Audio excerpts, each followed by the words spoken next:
চট্টগ্রামে খাল খনন ও জলাবদ্ধতা নিরসনে চট্টগ্রাম সিটি কর্পোরেশনের নেওয়া কার্যক্রম পরিদর্শন করেছেন শিল্প মন্ত্রণালয়, গৃহায়ন ও গণপূর্ত মন্ত্রণালয়ের উপদেষ্টা। এ সময় তিনি আগামী বর্ষায় যাতে জলাবদ্ধতা জনদুর্ভোগ তৈরি না হয় সে বিষয়ে সংশ্লিষ্টদের সাথে মতবিনিময় করেন। বিস্তারিত প্রতিবেদনে।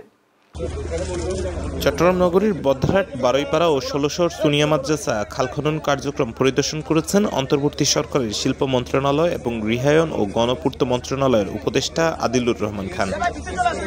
শুক্রবার সকালে চট্টগ্রাম নগরীর ১ কিলোমিটার এলাকায় চট্টগ্রাম মহানগরের জলাবদ্ধতা নিরসনের জন্য চট্টগ্রাম সিটি কর্পোরেশনের আয়োজিত অনুষ্ঠানে প্রধান অতিথির বক্তব্যে উপদেষ্টা আদিলুর রহমান খান বলেন, আমরা কাজ শুরু করেছি যাতে এবারের বর্ষায় যতটুকু সম্ভব জলাবদ্ধতা কমিয়ে আনতে পারি।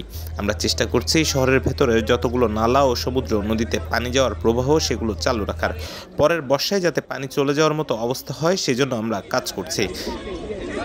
এই সময় উপদেষ্টাকে খাল খনন কাজের অগ্রগতি তুলে ধরেন চট্টগ্রাম সিটি কর্পোরেশনের মেয়র ডাক্তার শাহাদাত হোসেন। তিনি বলেন, এর আগে আরও ৩ জন উপদেষ্টা জলাবদ্ধতা নিরসন প্রকল্পের কাজ পরিদর্শনে এসেছিলেন। আমরা সবাই সম্মিলিতভাবে কাজ করলে নগরবাসীকে জলাবদ্ধতা থেকে রেহাই দিতে পারবো বলে আশা করছি। আগে সমন্বয় ছিল না, এখন আমরা সব সেবাদানকারী প্রতিষ্ঠানের সমন্বয়ে কাজ করছি। আমাদের সাথে সিডিএ, পানি উন্নয়ন বোর্ড, ওয়াসা সহ অন্যান্য সেবা প্রদানকারী সংস্থাগুলো আছে, তাদের সাথে একটা সমন্বয় এর মাধ্যমে আমরা কাজ করছি। এখানে বিভাগীয় কমিশনার সাহেব আছেন, ওনাদের এবং সবাই মিলে আমরা একটা সমন্বিত উদ্যোগে কাজ করছি এবং আমরা আশা করছি এই সমন্বয়ের মধ্যে দিয়ে আমরা একটা ভালো রেজাল্ট আশা করতে পারি। সকালে চট্টগ্রাম নগরের ১ কিলোমিটার এলাকায় বারৈপাড়া খালের খনন কাজ পরিদর্শন করেন উপদেষ্টা। বদ্দারহাটের বড়ইপাড়া থেকে কর্ণফুলী নদী পর্যন্ত নতুন এই খালটি খনন করছে চট্টগ্রাম সিটি কর্পোরেশন। চসিকার কার্যক্রম পরিদর্শনের পাশাপাশি সিডিএর জলাবদ্ধতা নিরসন প্রকল্পের অগ্রগতি সম্পর্কে অবগত হন উপদেষ্টা।